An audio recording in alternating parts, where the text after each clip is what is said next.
and was privileged to hear her story around her cancer journey and what she learned and what she thought policing could do better and what she was doing to personally make a difference around these issues. And it got me thinking that I'd also chair our Gender Equality Network, and I thought, oh, this is a great guest speaker for our network. So I was fortunate to drag Catherine in. And also, we have another brilliant colleague here in South Wales Police, Chief Superintendent Steve Jones, who has also had his own personal experience. And he joined us on World Cancer Day to talk about his journey too. And again, it was a really impactful, really emotive session. But there was so much there that we talked about of how we could really make a difference, talking about the challenges and the opportunities. And I think we often forget that as part of policing, we're actually part of a really supportive family here. There's a real family feel, certainly in South Wales and speaking to colleagues elsewhere. And I think there's something about the national picture where we all identify as part of the policing service. And so there is already lots of support from occupational health and support staff networks, some really, really good leaders who get this. And also we've got the brilliant Oscar Kilo who also support us too. But we did recognise that there is so much more that we can do. I think Steve put it really well in our pre-meet where we talked about action. And still, there's a little bit of, let me just mute someone. Steve did a brilliant phrase of, unfortunately, our policies are brutally fair to everyone. And there's a reason for that because of kind of statutory legislation around absence and the need to have clear policies and processes that, because they have to suit everybody, can feel really inhumane at times. And the bureaucracy and the process involved in those policies can unintentionally add or re-traumatize to the experience. So we know that there's still, even though we've got all the support, there's still so much more that we can do. So we kind of developed this webinar very much led by Catherine and by Steve. And we're also joined today by Vicky Mail from Cheshire Police, who's a fellow police staff member and is also going to be talking about her experience. Lovely to meet you, Vicky. We've only ever had email exchanges, so I'm really grateful to see you here today. This isn't going to be the slickest of webinars, but it is very, very much from the heart. And we want you to be as engaged and as involved in this webinar as you want to be. We're hoping to record it. If anybody's got any issues around that, please pop them into the chat function. You can be cameras on or cameras off, whatever you were comfortable with. And we will also be using Slido to capture questions. So if you're feeling a bit shy, or we can sometimes get a bit nervous about asking the daft question, or I do, I spend my life asking daft questions.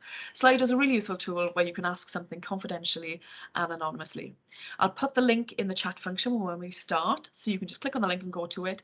And within Slido, there's also a couple of multiple choice questions, which you're not obliged to answer. They're just there should you want to. And we've also got an ideas tab where you can share any good ideas that are happening in your force or things that you would like us to see. I've got a really noisy dog and the postman's just arrived. So what I'll do, perfect timing to hand over to the mastermind of all of this, which is Catherine. Catherine, the floor is yours. Oh, thank you so much. I really appreciate it. I've put, as you just shared, I set off at 7 this morning to come all the way to Force headquarters so I could be really organised, have all my things out. But there was a traffic jam and somebody else and another crash. So I was 2 hours getting here. But do you know what? I thought, I'm amongst friends and this is just how life is. So I feel good and I feel really, really, really grateful for you all to be here. I want to just say thanks to you all for starting to make a difference. Thanks to Sarah for helping me framework this, to the Oscar Kilo, because I know that sometimes I get overexcited and passionate and I forget to let people in, or I forget to press this or the other. So thank you, Sarah. Thanks to Steve, who's been really good, especially building the toolkits, and to Vicky, who it won't mind me saying, Vicky only had some treatment on Tuesday and has been through this quite recently. And as she won't know, but she's been an inspiration to me as well. So I just wanted to say thank you. And also, as I start off today, I just wanted to say thank you. Just makes me choked a little bit to Dame Deborah for her inspiration and the money she's raised this week. And it just made me think, you know, I'm grateful for medical science, for medical advancements, for my positive mental health that got me through it. But, you know, she just made me feel, as I started this morning, I thought, what's the worst that can happen? I'm lucky. I'm one of the fortunate ones. So I've enjoyed her story, and it's sad, but I also makes me very, very grateful and feel lucky to be here. So thank you to you all. And organising today. I spoke to some brilliant people this week. I know Jeff and I know Becky and all the many others I've spoken to. So already I think we've cast that wider to make a difference. So without further ado, I've just got some slides that we'll do, then ask a few questions, pass over to Steve, whose experience is different from mine, and then to Vicky, and then we'll follow up. We've got some party bags for you to take away, which in effect is some tools really that hopefully you can go back to the workplace and make a difference. And slides aside, I think for me, if we end up with a nation where people can see recovery from cancer as very much work is part of that, as opposed to in spite of that, and we treat people as they deserve, that to me would be success. So without further ado, let me share my screen. Stand by.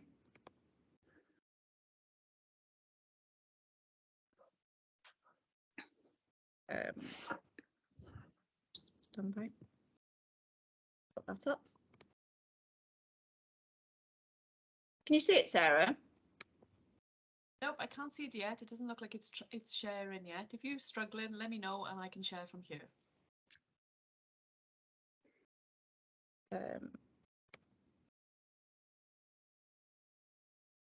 Is that sharing? No, it doesn't seem to want to share. Okay, 2 ticks. I'm just finding your presentation and I'll share it here. Oh, there it goes. Is that it? Is that sharing now? Nope, there we are. It's up. Brilliant. Okay. Perfect. Okay, so it's cancer, work and you. I know I've mentioned it. Can you still see me or just the screen, Sarah? I can see you, but I've got good Teams permissions. Okay, so this is an important call. I know I mentioned it, so you'll keep me in time check, will you, Sarah? Of course I will. I'll put my hand up when you get into 5 minutes towards the end. Okay, so first of all, I just wanted to say thanks to, as I said, to Steve, to Vicky, to Sarah and the OK team. Without which we wouldn't be here today. And for logging on, as said, and care and just being here and talking about it will help. And, you know, the Teams is good for those that are unwell and don't want to switch the camera on. I wish I'd have had something like that. It's only 5 years ago, but those of you who haven't got the full 2 hours or don't want to put the camera on or just want to listen, there's where Teams really works. We've got a reach nationally that we wouldn't have normally. So I just wanted to say a little bit about what today is and isn't. So it's 4 members of the policing family that wanted to make a difference, make an inclusive policing environment for those diagnosed and the family. You know, it's our first time really together doing this, not our full-time role, an extra one, but an important one as well. So thank you to all, and I hope it helps in some way. So the important thing, I think, to ground it back down to is that 1 in 2 of us will be diagnosed with cancer in our lifetime. The prognosis is more positive and more could be coming back to work. So it's a chance for us as an organisation nationally, I think, to improve and get the journey back to work, to get it better. And I've just gone, I don't want it to be lots of slides, but I just wanted to keep me grounded and keep me on the focus is the why really. It's something I spoke to Dave Brewster about earlier when I was saying, how do you go about this? How do you do it? And he said, well, think about the why, you know, for you listening in, to walk away from here with more knowledge, awareness and tools to create the best practice for the area or the force you represent. Or maybe, I know there's Lee, my colleague online, who's had friends or colleagues diagnosed recently, and you just want to think, I want to be able to share some really useful things or know how to be if you haven't had much experience of it. So there will be something here for all that are listening. So I just wanted to mention as well that you think, well, why am I doing it? But why did I start it? And I know some of you know here, but at the time of my diagnosis 5 years ago, I was well supported, and I've shared my story with many people and realised that their journey wasn't as good as mine. And I've heard anecdotally, I'm not at the position where I do this full time or I know lots, but I know it's overwhelmingly anecdotally people say the stories just weren't as positive as mine. For example, a police staff member that was phoned and left a message to say, oh, you're on half pay in 2 weeks. And this police staff member couldn't afford to insure the car for the son to take them to radiotherapy. And then another brilliant inspector, but was saying, is it breast or is it boob, to another colleague? And they were embarrassed and just scared about what to say, which made it awkward. And then another sergeant that went on a welfare call to find out about diagnosis took a call in the middle of it. And some of you may remember on the last one, that person 10 years on, they still remember that incident. And there's also incidents when they phoned or had a letter say you're going to be on half pay, but that person was already at work. And another person that said they had to bring a sick note in that day. So they're just things that I just thought of, but I just want that to be minimised and work, as I say, to be part of the progress back to health is the key thing. So our health is everything. So this is it. This is the start of my journey. Can you see that? Sarah, can you see it? Yes, I can. Yeah. So this is the peppercorn that just over 5 years ago I was getting changed and found a lump. Lump would be sort of an over exaggeration really, but the size of a peppercorn, and that really what was my journey then. And I think at that note as well, it's really important for us all, males, females, everybody, to check yourself when you're getting changed. If there's one thing you take away, encourage your family and do it yourself to check. So that's how small it was. And that turned out to be a grade 3, and those don't know that there's only 4 grades of cancer. That was nearly the most aggressive cancer you could get. And that did, as you can see, that did turn my life upside down then. And I remember, and I just put the notes on there to remind me, actually, I remember every moment. I remember the feel of the gravel on the drive, how the doctors were, my mum crying and telling my husband. And I remember, you know, at that moment that something so small could turn my life upside down. But I caught it early and the prognosis was good, and I am one of the luckier ones. So this is the first 8 months after the discovery. So I had 3 operations, 68 medical appointments, 60 injections, 6 sessions of chemotherapy, a double mastectomy and a reconstruction. And this is me having the cold cap, because I suppose I had to think about what was important to me at the time, and I wanted something to stay normal. One of those normal things for me was my hair, and I wanted to do everything I could to keep it. And some of you may have had that experience of the cold cap or enjoyed your hair, and so that's me with the cold cap on, which was like having 10 ice creams on your head, all with knives in. And I did it for 3 hours for 6 sessions. And you're seeing some photographs after it. It didn't really work, but that was me. And I wanted to do, as you can see in the notes, just wanted to do everything I could to keep my hair on. So did try the cold cap, and they said, this has not been tried. They blew the dust of it. For 6 months, I said, yeah, I want to give it a go. And once I started it, I did do it till the very end, which is, I think, my resilience coming through. So those are my children, Hannah and Emily, aged 12 and 8. And 12 and 8, age 12 and 10. And I knew they'd remember this moment forever. So I chose my words carefully, you know, their reality. And, you know, and I said, because my first operation took the lump out, I said, no, the cancer's in the hospital now. And I was very much aware, and I spoke to Vicky about this, the way that they were watching me to say how I dealt with it. So I think I had to be strong, and there was no option really. But they took to it, and I probably don't know how they properly dealt with it, but they seem okay now. And they said, oh yeah, when mum had cancer, and they seem to take it in the way I wanted them to. Really, it wasn't their issue, it was mine. I just wanted to get better, to carry on being the mum I wanted to be, really. But I think a little thing for me there is that preparing made me feel better. And that Henry Ford one, before everything else, getting ready is the secret of success. Ready for me will be different for other people, but I had a few weeks, and in some ways, I know we've talked to colleagues about this and people going through it, that the getting ready was, what do you do now? I felt well, but I hadn't started the journey yet. Before everything else, getting ready is the secret of success. And for me, you know, I didn't have any hair here. I was in the middle of my chemotherapy and had no hair at all, but hats became my best friends. And I had my mum help me sew some natural hair in the back of that hat, and some wispy bits around here. And so in the day, I felt normal, and I could take my medication, get better, and still feel normal in the day, and not consumed by it during those 6 months. So Some hair did start to grow back, but the getting ready thing helped. And I wish somebody had told me, and I did, had their eyebrows tattooed, you know, the day before my chemotherapy, because once you started it, you're not allowed to do it. And it did help me again feel some element of normality. And I think that was, some hairs grew back after about 3 to 6 months, and that was my hair growing back. But I was glad for my tattooed eyebrows, because I did end up with no hair anywhere. So that was the tattooed eyebrows did help me feel a bit more normal. I think what was important for me was having the right people around you, having fun and keeping normality.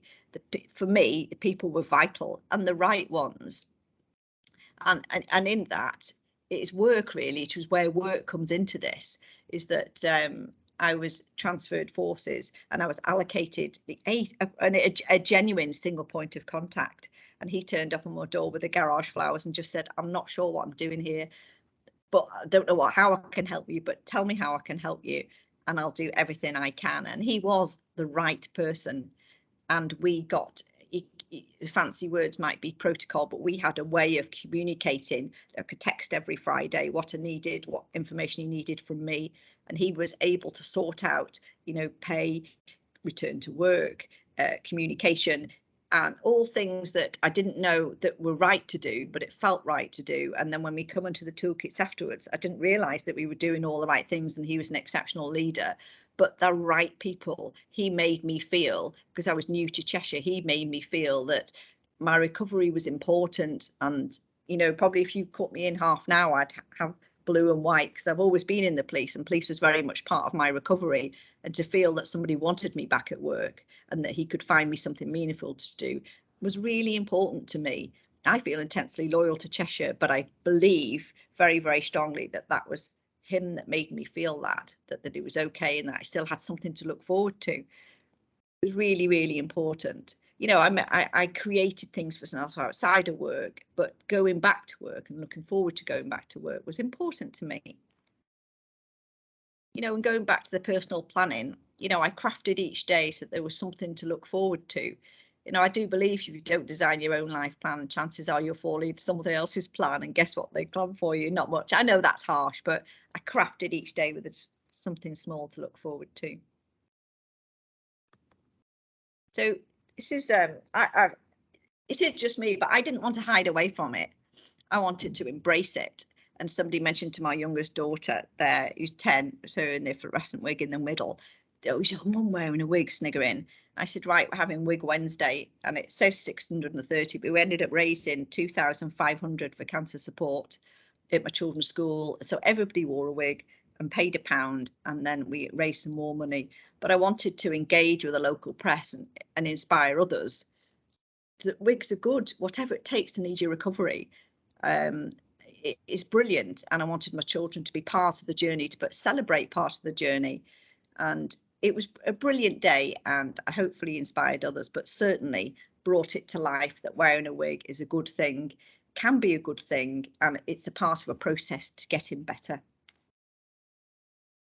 So I think for me, you know, I found strength where I was celebrated, and work was part of that. I didn't feel tolerated or in the way, and I felt they could see the real value of me. And it was time for a new start for me, because it was a new force. But if they can't see the real you, it's time for a new start. And don't be afraid to stand for what you believe in, even if that means standing alone. And I really, really do believe this, and I believe we should treat people with the respect they deserve in or outside of work. And often it can be complex when you're outside of work or you're new to an organisation, but we've all got to be, you know, stand for what you believe in. But I say that, and I've deliberately put that on because some of you out there may be going through it or just been through it, and I don't want to pretend I skipped and I danced through it all. I did have dark places. There was times I was rushed to hospital, and I think after 6 months of the chemotherapy and then a double mastectomy, that was probably the weakest and lowest I've ever felt.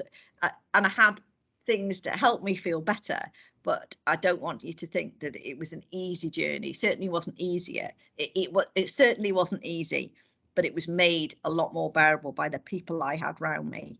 It really, really was. But it's important that, I don't know, I share that it's that, you know, there were times it was difficult. So just a little bit about work and me without taking us down there is that weekly text and phone call, I managed that, but I was asked questions that provoked that. What do you need? And we'll go into that, but later, what do I need? How can I help? How can you visit? And sometimes process can overtake the human factors and the element, and it's getting that balance right for sickness absence. And I think it was by coincidence and by pure good luck, looking back, that we got it right, and I felt good about that. And I think it was that individual that made a difference, because he was the organisation for me, and maybe I know I was lucky that he stayed in the same role, but and I don't have any contact with him now, but for that time he was work until I integrated into work and set up some networks within work, and then he like a professional would, he let go, and then I felt well enough then to carry on and to do my progressive return to work, and I felt meaningful in what I did. So and I thought everybody was dealt with like that, and it was only when I asked around afterwards and I realised, through speaking to Vicky and to Steve and to Sarah and other people over the last few years, and only speaking to some others in the last few weeks, I realised it wasn't the same, but it should be. So that's a bit of a runaround, and I think I'm probably ahead of time, which is unusual for me, Sarah, because I don't want to go on too much, and I know we've got some really good talks to go, but I just wondered if there was any.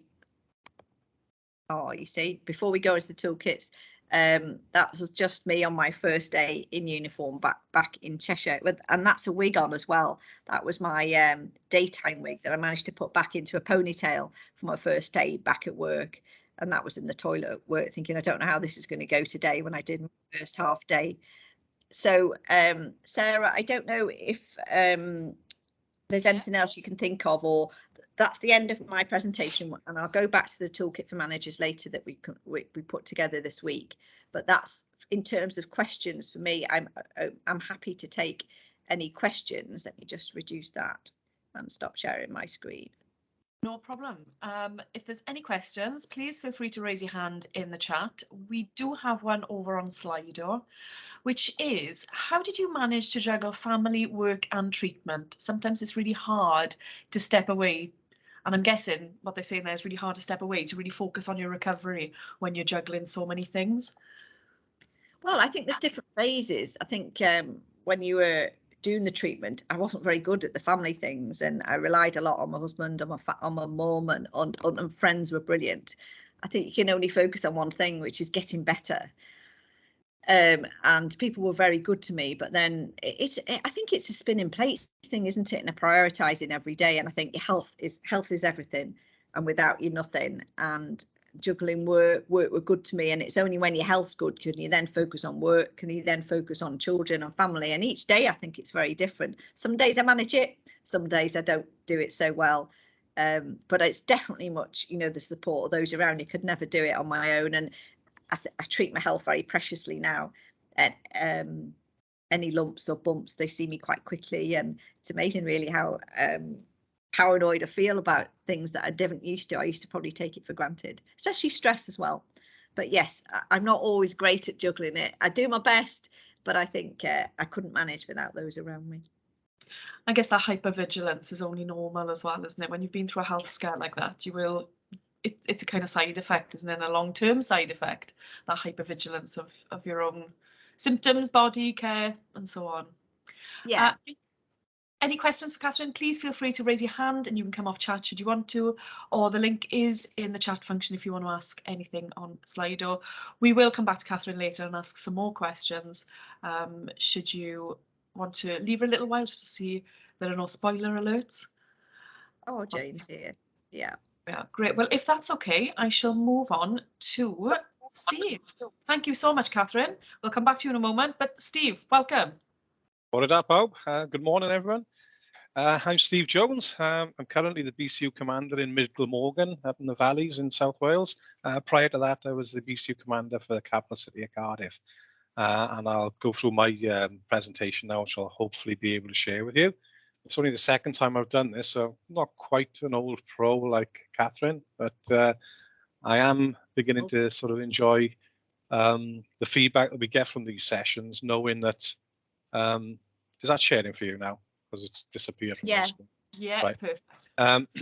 Yeah, knowing that some people have reached out to tell me that as a result of me telling my story and probably articulating the embarrassment and the feelings that I've been through on my journey, that it's prompted them to go and get themselves checked out, which is all I ever really wanted to achieve, really. It was to raise awareness, take away a bit of the taboos around testicular cancer, and help people providing some practical advice and guidance. So my journey is slightly different to Catherine's, and I titled mine COVID, or Cancer, COVID and Me, because I got diagnosed in 2020, which was right at the start of the COVID pandemic.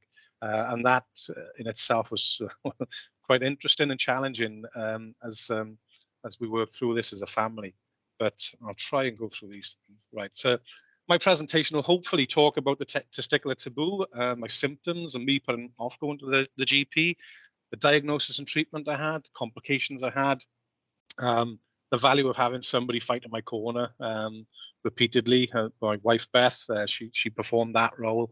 The fact that life went on around me, irrespective of everything that's happening to me, I could see everything else, totally beyond my control. Some brought me some comfort and solace. Some issues brought me some frustrations. Being a police officer, quite a high-ranking police officer, being sat twiddling your thumbs at home is quite a challenge on occasion. The fact that I saw the best and the worst of the NHS, and my recognition that the impact was far reaching beyond me. I was feeling sorry for myself, but the impact on the well-being and the health of my family was pretty profound. And then reflections of the fact that I think that I felt really supported by the profession and the terms and conditions, and it's quite easy to lose sight of on occasion. And then my recovery, surveillance, and secondary cancer, basically where I'm at now. So that's just hopefully keeping me on track. Otherwise, I'll probably talk for an hour. But yeah, so I started to feel something was wrong in my scrotum, in my testicular area, well before August, really. But it was when we were on holidays in Turkey. I mentioned it to my wife. I was in the shower. She was getting ready for us to go down for the evening meal. And I sort of examined myself, and I knew it wasn't right. I had this nagging numbness and a pain in my left testicle, and I was sort of encouraging her to have a look for me. And I think she suspected I was up to something else, and said, "Don't be so silly." Well, but when we go back, you make sure you go to the doctor, type of thing. We came home from Turkey, and I continued to have this nagging feeling, and I knew I should have been going to see the doctor about it, but I just kept on putting it off, and constantly brought it back to a sporting injury. I say sporting injury loosely.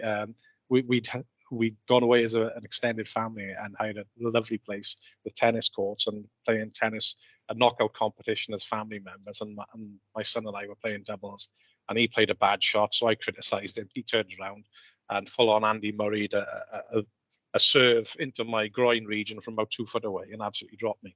So I clung on to the hope that what I was feeling in my testicles was more to do with the trauma than anything sinister. So I kept on putting it off. I kept on making that excuse, and much to my own detriment, really. So it wasn't until the January that I actually not plucked up the courage, but was forced to go to the GP for an unrelated matter. Being a superintendent, the Supers Association in South Wales, as part of our wellbeing commitments, pays for the superintendents to have regular medical. So as part of my regular medical, I went to the medical centre, and the nurse was doing my blood pressure, and basically told me my blood pressure was off the charts and I had to go and see about the GP.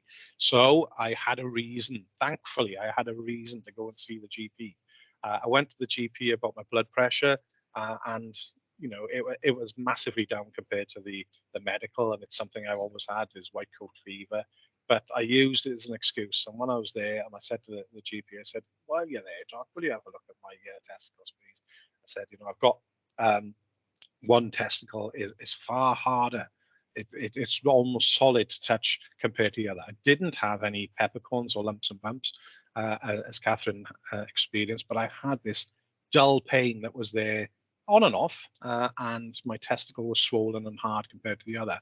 So, and I told the tennis story. So again, doctor gave me, I wouldn't say false hope, he gave me hope. He knows I'm a little bit of a hypochondriac and would have worried myself sick and made a referral. So initially, I had to have an ultrasound. So I went up to Prince Charles Hospital in Merthyr with all the expectant mothers and people with sporting injuries, and I had to have an ultrasound on my scrotum, my testicle. It was during that consultation that the ultrasonographer basically said, I don't like the look of this. And I said, what do you mean? And he said, what do you say happened? I told him the tennis story again, clinging on to that hope. And he said, no, there's something effing nasty in there.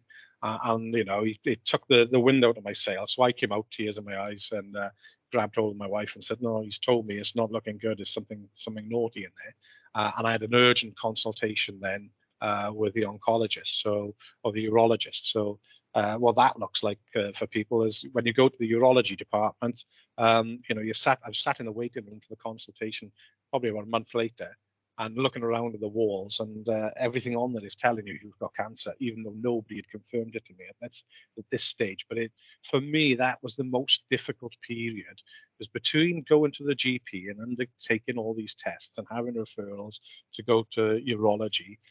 It was the not knowing.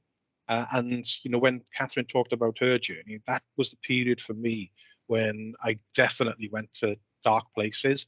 I'd be at home. I wouldn't really want to talk to my wife about it because I didn't want to burden her. I felt I didn't want to burden her. And I certainly wasn't talking to my kids about it, who at the time were 15 and 18. So, yeah, it really was, I felt quite a lonely sort of place, but, I had a massive support network around me, but this was the most difficult period for me. But it wasn't until I had that consultation and the doctor said, look, there's no easy way of saying this. You've got cancer.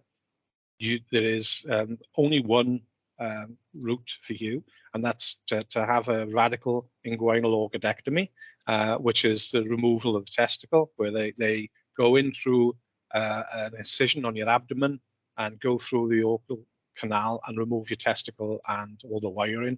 And you have the option of having a prosthetic inserted. So not that I felt that I was ever consulted on having the prosthetic inserted, but I had a prosthetic inserted as part of the course for that, and it's meant to be day surgery. So for me, when I was getting my head around having cancer, I tried to put perspective around what was happening to me.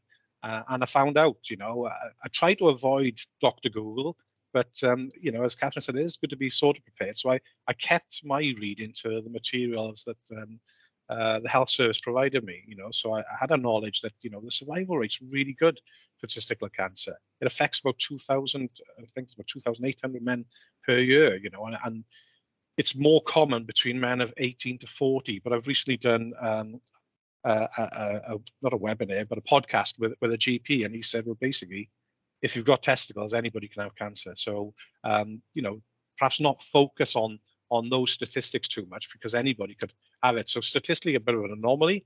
But the good news was I knew that there was a 98% survival rate if caught early enough, and most patients don't require secondary treatment. In fact, most people can return to work within 10 days of the operation. It's a relatively minor invasive bit of surgery. I told you what the radical inguinal orchidectomy is, posh word for removal of the testicle. And basically, I knew that this was going to be followed up with adjunctive therapy. They would do the histology on my cancer. I had a 2-inch, not 2-inch, that'd be massive, 2-centimeter germ seminoma, which they knew would respond positively to carboplatin, a type of chemotherapy. So, I then had to go into preparing for that. But it wasn't that straightforward for me, and I did have complications. And this is usually where, when I talk about what I experienced, men start uncrossing their legs and sitting uncomfortably and wincing in a degree of pain. But I then had an infected hematoma. My body reacted adversely to the prosthetic. I started to experience significant swelling, and anybody can experience swelling following the operation, but mine was pretty extreme. And, I think for those who are old enough to remember the Viz comics with the guy Buster Gonard who'd be wheeling around his infeasibly large testicles in a wheelbarrow. That certainly was something similar to what I felt I was experiencing. And it was a real challenge for me to try and get back in front of the urology department to see the consultant. There was no way I was getting in front of the consultant with the consultant secretaries being really, really obstructive. And that's where my wife came into absolute the fore, and she was relentless in pursuing the consultants and trying to get an appointment for me to sort out my swelling. And I was experiencing high temperatures. It was clearly an infection, but I was putting that off as well to sweats, which I would associate with being, a patient with cancer. So for many days, I was probably excusing the symptoms that I was experiencing and should have gone to the GP sooner.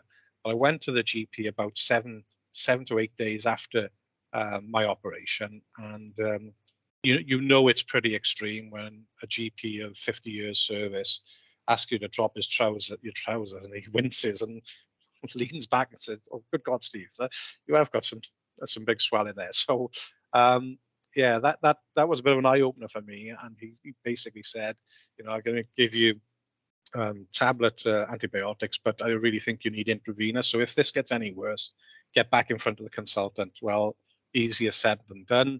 And basically on the Sunday night after I've been to see the GP and having numerous unsuccessful attempts to speak to the consultant, my stitches on my abdomen burst, and I was rushed back into hospital to evacuate that area. And this is where I experienced the worst of the NHS. But I do recall a Sri Lankan doctor who came to see me 4 o'clock in the morning on the Sunday morning, who took great pleasure in inserting a swab into my open wound on my abdomen, wiggling it about to then be able to squeeze the excess hematoma out of my stomach. And it was only after he'd been squeezing about 10 minutes, he asked me, was I good with blood? And had that provided me with any relief? So the reality was it hadn't. It was exceptionally painful, but it did mean that I had to be transferred to another hospital to then have another incision made on my scrotum to remove the offending hematoma and the prosthetic. So during this period, COVID was kicking in. I had district nurses come into the house to plug my wounds, and I basically had to heal from inside out prior to me commencing my chemotherapy. And it was during this stage I was thinking, when am I going to get my chemo? I was quite anxious. I knew I needed to have the chemo to reduce the chances of a secondary spread. So that was going on for about 6 weeks. I had 12 different district nurses coming back and forth, and putting things into context. For me, the embarrassment of showing my testicles in the first place to the GP was absolutely blown out of all proportion then, in terms of having 12 different female district nurses coming back and forth to the house to plug my wounds. But again, I can't hear him. Sarah, can you? Can you hear me? Yeah, I can hear you, Steve. Can everybody else hear Steve okay? If someone else can just give me a nod. Yeah, I can see nods. It might be you, Kath. Yeah. Okay. Yeah, no, fine, thanks. Couldn't hear you for a sec. Oh, it's probably wise. You might have winced there. You might have just blocked it out. I try and block it out now. But yeah, it was an experience, but it was part of the journey for me. And I kept on having to, tell myself that ultimately this is going to make me better. And it was something I just needed to get over. Right. But in adversity, and I know that Catherine had experienced this with her family. I didn't realize what the impact was having on my boys, but you can see the state of my garden there, and this is in the middle of lockdown. We couldn't go anywhere. Any scrap of wood was being used to make their own homemade bar.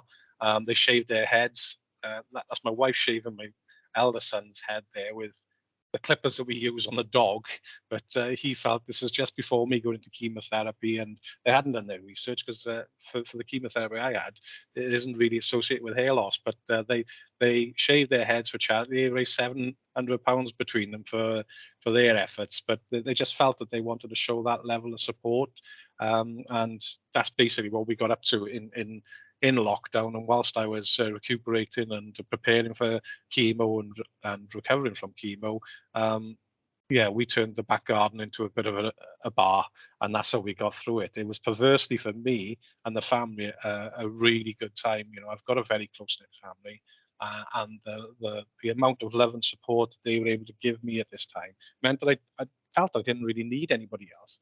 But I did have quite a lot of support from the rest of the organisation and peers. But in particular, it was my family that really got me through it.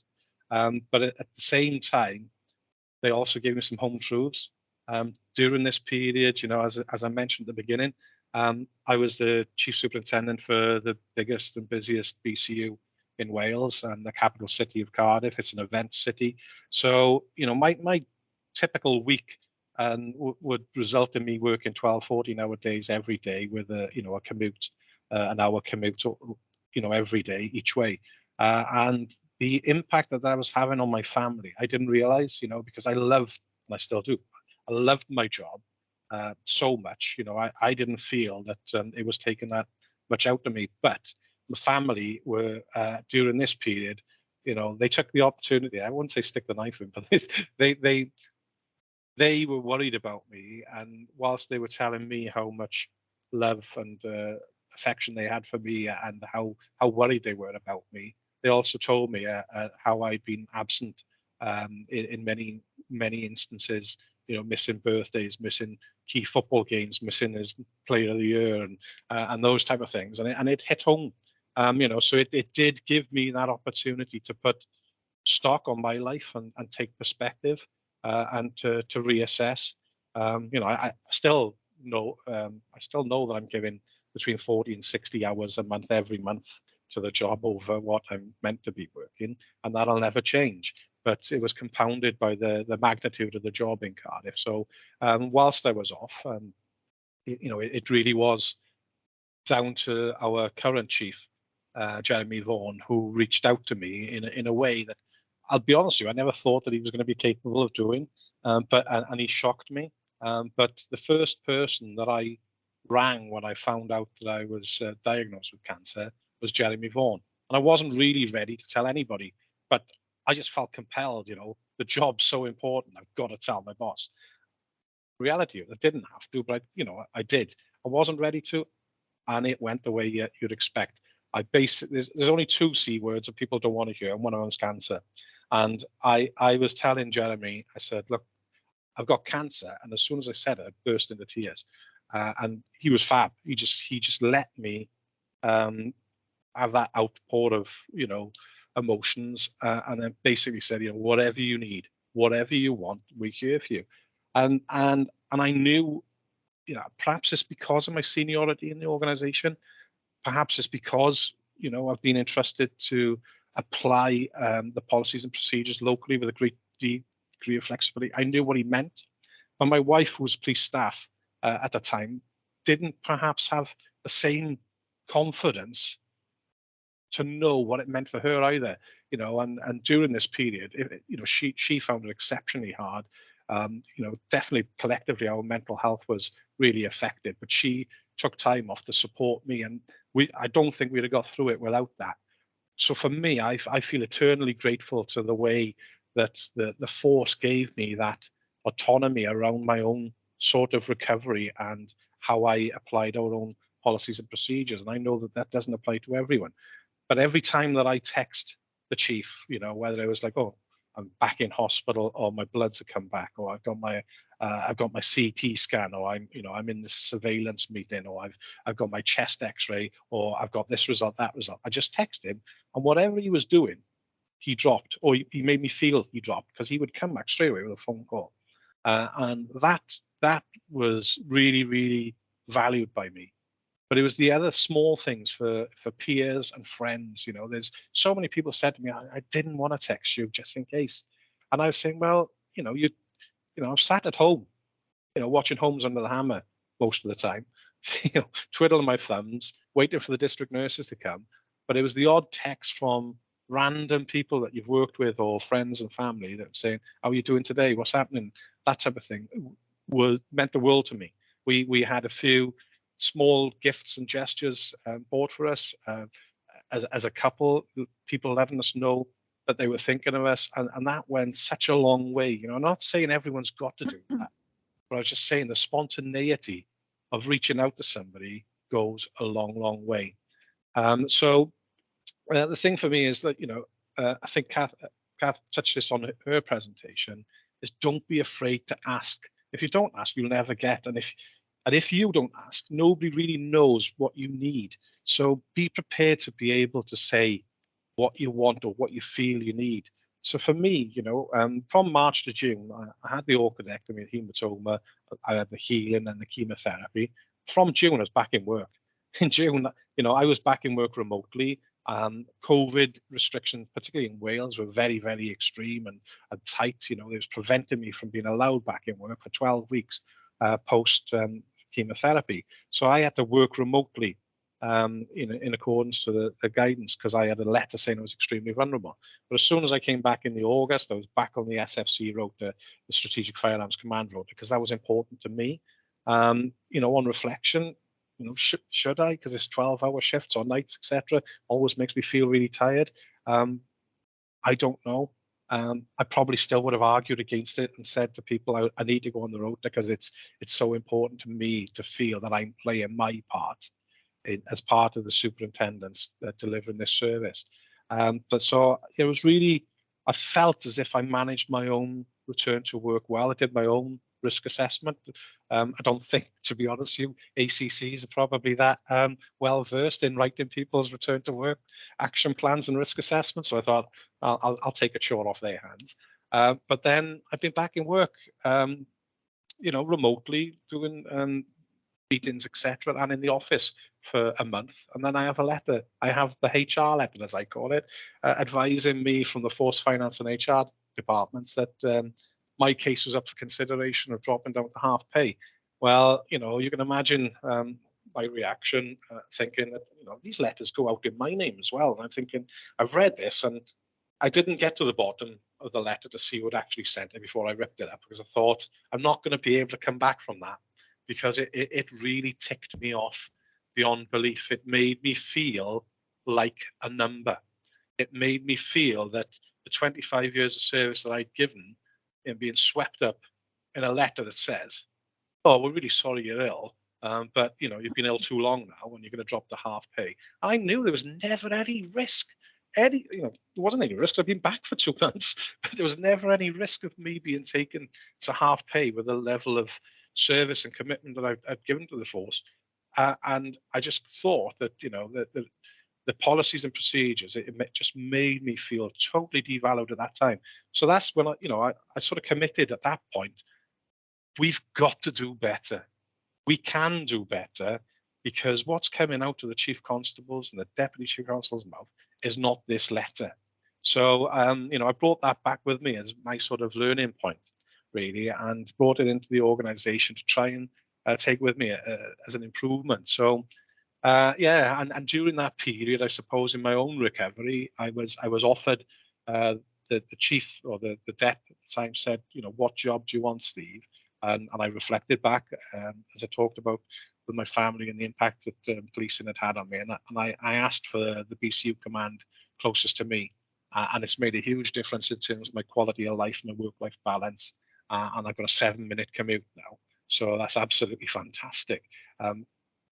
I wasn't ready to walk away from Cardiff and what that gave me in terms of the status that I felt and the importance that I felt from, and the pride that I felt from being the BCU commander of the capital city. It's a job I absolutely loved, but I knew it was important for me to do this for my family.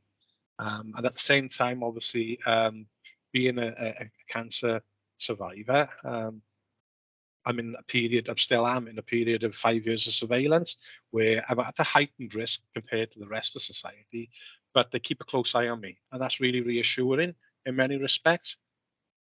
But it causes me a great deal of anxiety when my quarterly meetings come up. So I have bloods regularly, I have bloods taken quarterly, I have one chest x-ray a year, and I have one full body CT scan a year. And mine full CT scan is coming up again in June, but my March 2021 scan, it dropped a bombshell because they found another growth on my para-aortic vessel, which is basically the aorta comes from the heart and feeds all the major organs.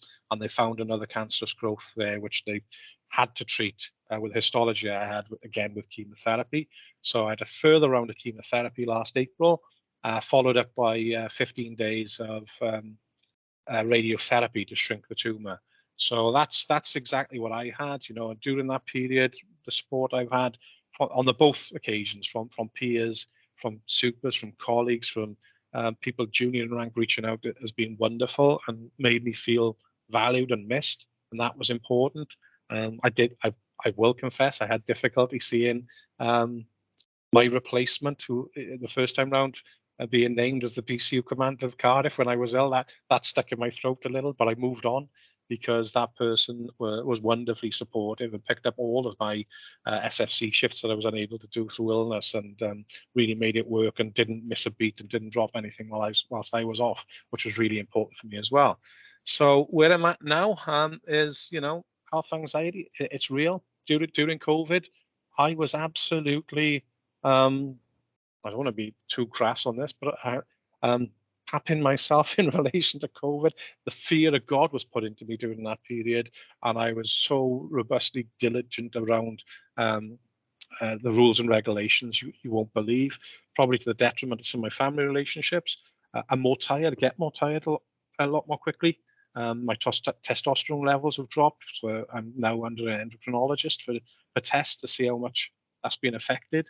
I'm overweight and trying, and there's the Jones family, the first Christmas post cancer, wearing our obligatory oddballs pajamas, and that's the way we try and support cancer charities, etc. Is doing our bit.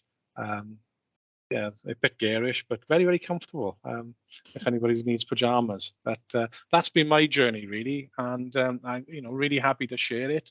I know that you know, perhaps from a testicular cancer point of view, I've probably had a harder journey than most. You know, because not many people have the complications that I had to endure. But the way I look at it, all worthwhile, because I'm here now, able to tell my story and hopefully take the taboo away from some people and encourage them to go to the doctor, because it's, you know, what could have been, but through my delay, could have been so much worse for me and my family. Brilliant. Thank you so much. If you stop sharing your screen, we can see you. Right. There Some you go. lovely comments for you as well in the chat function. And I keep forgetting we should put a trigger warning, shouldn't we, on your presentation, because this is really graphic. Well, I haven't, you know, started bringing the photos in yet. I mean, I don't think the audience is quite ready for those. But you know, my journey, I think, you know, I try and deal with it through humor, and you know, I appreciate some people aren't as lucky as me, but you know, from the outset, you know, my family have taken the mick to get over the journey with me. You know, when I found out, you know, I had testicular cancer, my sister turned around and said, "Good God, we didn't even know you had testes before." Beth, my wife, has been wearing them as earrings for the last 10 years. So that's where she went first of all, you know, and genuinely, you know, I've done the podcast type of thing, and you know, on reflection, there is no way in God's earth that a 73-year-old woman should have to be looking on Google for a scrotal support. But when I was in agony with the swelling, my mother came to the house with a scrotal support, which looks like some S&M contraption, you know, it had buckles and nets, and I'm like, "Ma'am, there is no way I'm wearing that. And I can't believe you've even ordered it." Oh, you know, my darling woman. Amazon Prime did. She had it within 24 hours and was so proud. Bringing it up, I said, "No." Always a mumsy, isn't it? Yeah, they're always looking out for you, but And that's, I don't know if that's a Welsh thing, mind, that kind of dark humour. Certainly a policing thing. But yeah, that's our first go-to for sure, is abuse before support, I think, Steve. So I completely understand your sister there. And actually leads on some really good questions. We've got a few in Slido. And what I think it leads us on to the one that I saw around. Catherine mentioned the issue of language. How do we get over the embarrassment of talking about our bodies? It's a small thing, but literally can be life-changing. As you said, Steve, you know, you have to get over the embarrassment of it, and sometimes it's about joking about it, but everybody's got their own way of dealing with it. But this links across to some of the things we've worked on mental health as well, on this real stigma around talking about personal things. Yeah, I think there is. I think I've always been a bit of an open book, really. If you ask me a question, I'll always speak my mind, which sometimes is to my detriment. But there's no doubt about it. I put it off for a long time. I'm educated enough I knew there was something wrong. And on reflection, I thank the Supers Association for paying for those medicals. I hate going to medicals. I know they're going to tell me I'm overweight. I know they're going to talk to me about my lifestyle, and I know my blood pressure is going to be through the roof. But it forced me to go through there, and it's only through going there that I then sort of mentioned it as a side issue to the GP, albeit I was more concerned about the testicular pain that I had than the blood pressure, because I know I've got white coat fever. Talking about it doesn't bother me, and it certainly bothers me even less now, having been through what I've been through with the complications, than ever before. And talking, the dark humor, the joking about it. I'm comfortable with it, but I can appreciate how others wouldn't be. And I think you've probably got to take your lead off the person who's dealing with it and to see how they are. But I'm quite gregarious type of person. I'm quite confident.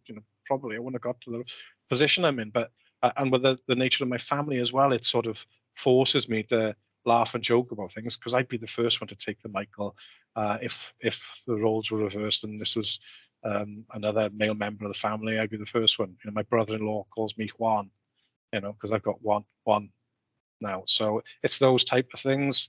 I'm happy to, I like to make people laugh as well. So these type of things, I can laugh and joke about it, because it's part of my, I suppose, coping mechanism and healing process itself.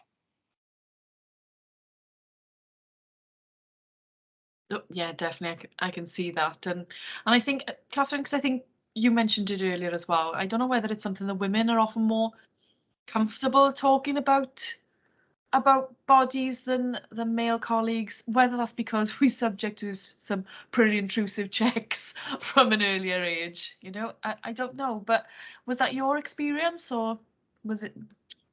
I think a bit like Steve, that once you've been through it all, breast becomes the most natural thing to say, because other things become a priority to get through. So breast is easy.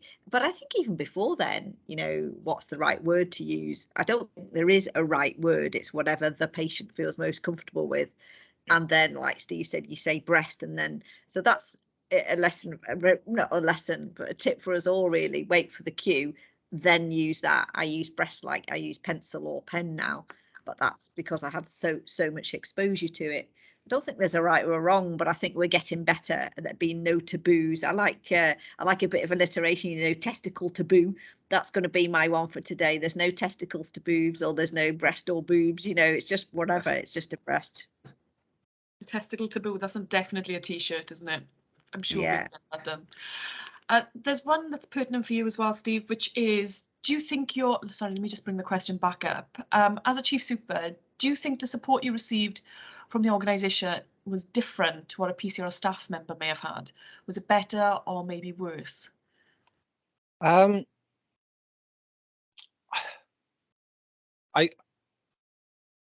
think because of my rank, that gave me it certainly gave a different interpretation of it all. I felt empowered. I know what the organization's trying to be. I know, Matt Jukes in particular set his stall out about well-being and welfare of officers. I knew what Matt Jukes meant, during this period of what support was meant to look like. So I was really confident in that. I don't think junior colleagues will have the same confidence, and they certainly won't have the ear of the senior leadership and the executive when I've come back from my illness to be able to share my experiences, to tell the Director of Human Resources that our HR letters are crap. And they're really impersonal. They're really quite rude. And as the phrase that you hear me use is they're brutally fair to everyone. I understand that, but when I had that letter, I was offended. So and there have been other elements within the journey in South Wales which hasn't come out in the presentation. But what my command team bought me a well-being gift. It was a beautiful hamper. And it must have cost them a pretty penny. So I was absolutely blown away. Thought, oh God, they're thinking of me. Great. And it was only a couple of months later that I found out they bought it on the Force credit card.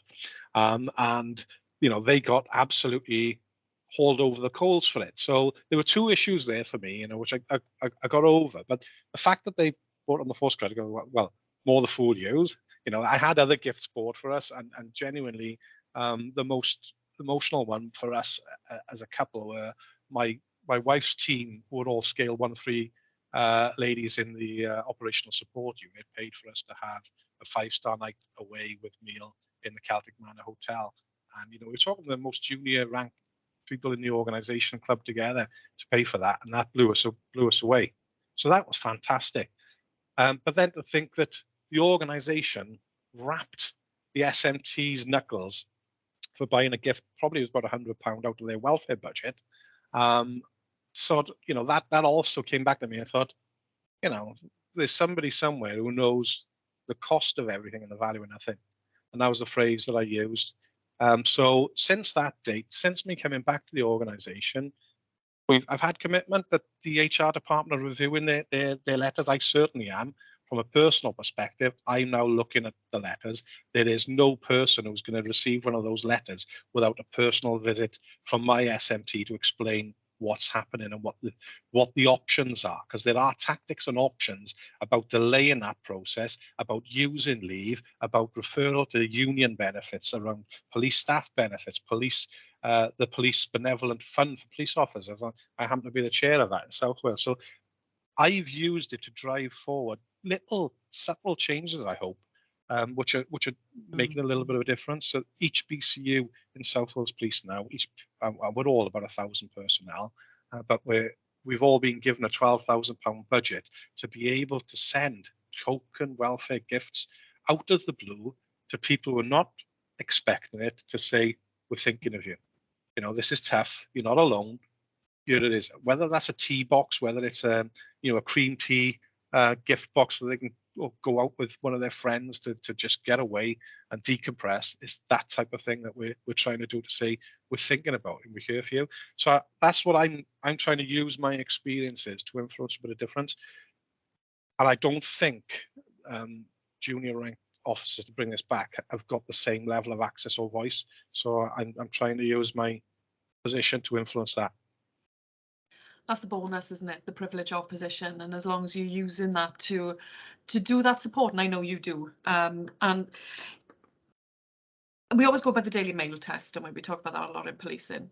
And I don't think even the Daily Mail would lose their minds over a welfare gift basket being bought on a Force credit card, even on their worst days.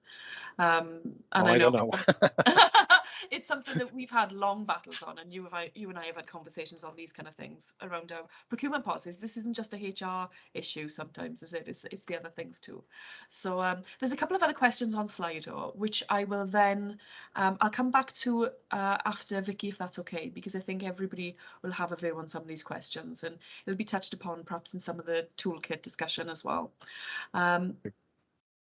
The budget for the welfare gifts is in South Wales, and I think that's something, Steve, that we're hoping to bring in relatively soon, isn't it? I know that the agreement from finance has been given. Yeah. Yes, we've got them, so I think the difficulty is sometimes as an SMT now, I've got 900 members of staff and officers. It's keeping abreast of who needs it, who's feeling down, because obviously it's not just for cancer, obviously it's for anybody who's struggling, just to say, you're not alone, we're thinking of you. I was actually blown away when the Federation sent me a £20 gift card, which they sent to everybody who's on long-term sick. I said, what? They didn't have to do this. I'm not even a federated member anymore. But it's for me, I took a great deal of pride, satisfaction, I don't know, comfort of the fact that people are thinking about you. Yeah, And that's nice. yeah. We're a close family. We are a close Yeah. family. So thank you so much. I'll come back to you, as I said, at the Q&A towards the end. And if it's okay now, I'm going to go to the lovely Vicky, who's very much still in the thick of this. So I'm really, really grateful for you sparing the time to chat to us today. So feel free to share whatever you wish to share. As you can see from the chat function, it's a very supportive audience. And the floor is yours. Thank you. I hope you can hear me okay. Gosh, well, first of all, I don't know where my £20 voucher is. Clearly, that's got lost in the post.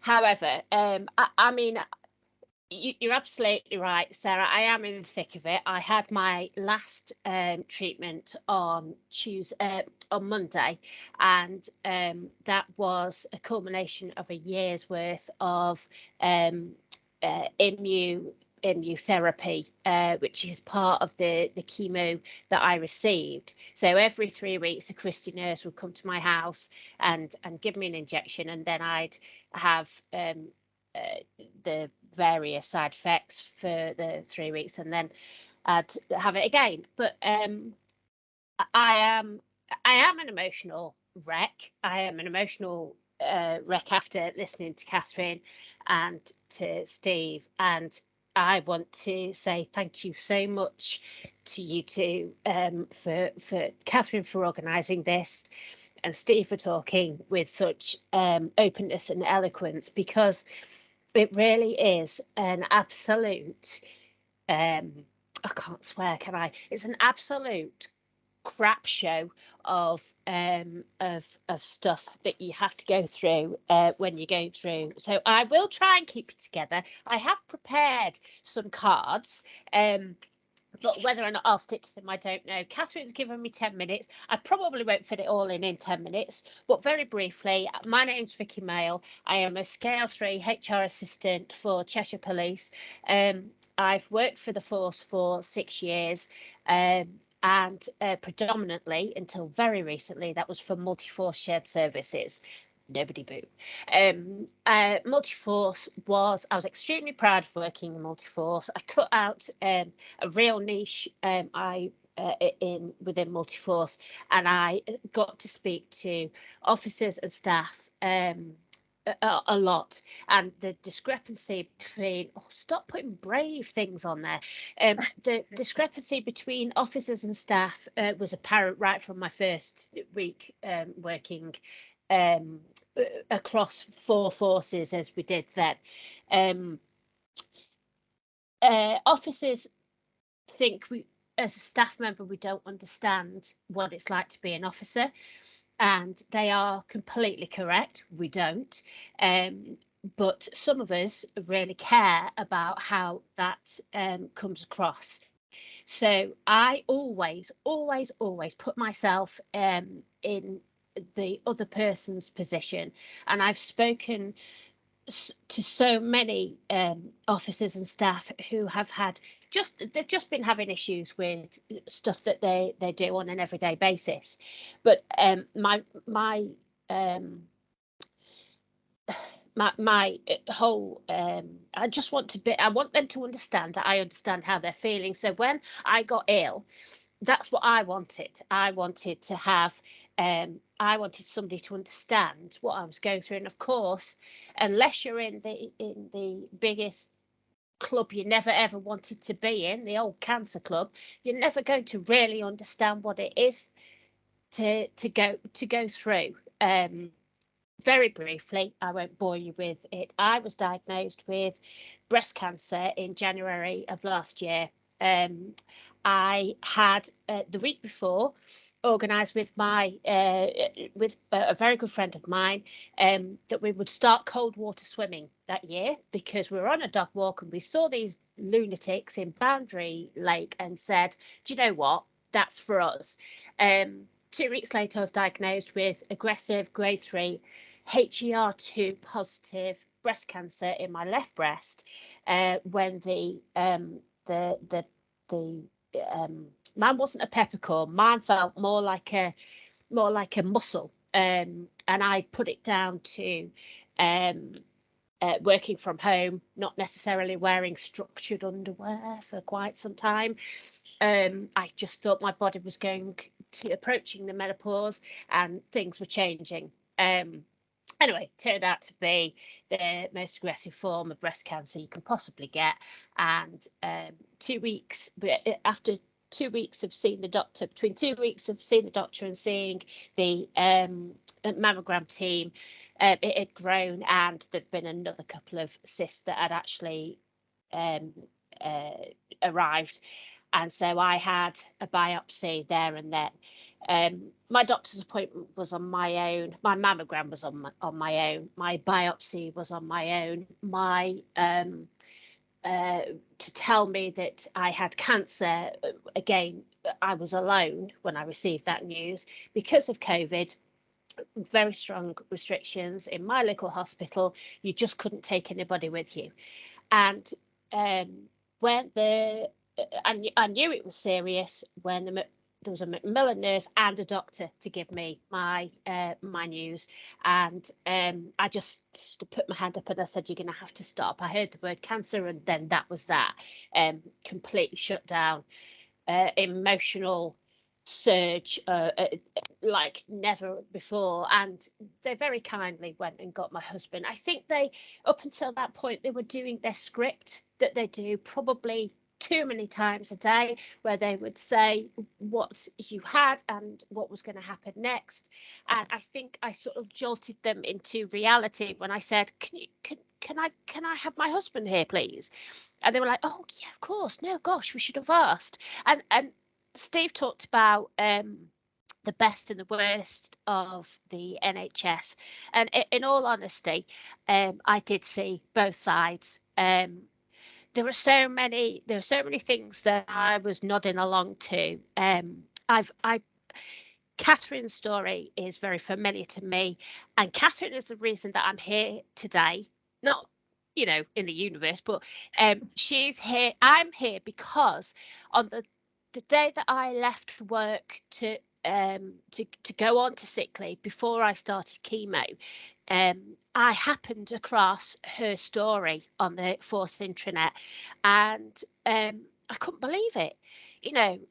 I didn't know anybody who'd had breast cancer. I didn't. Nobody in my family had had it. There was Catherine sat there talking about, how she'd gone through it. She was a senior officer, so immediately it's like, oh my God, this person's really important. She's had breast cancer.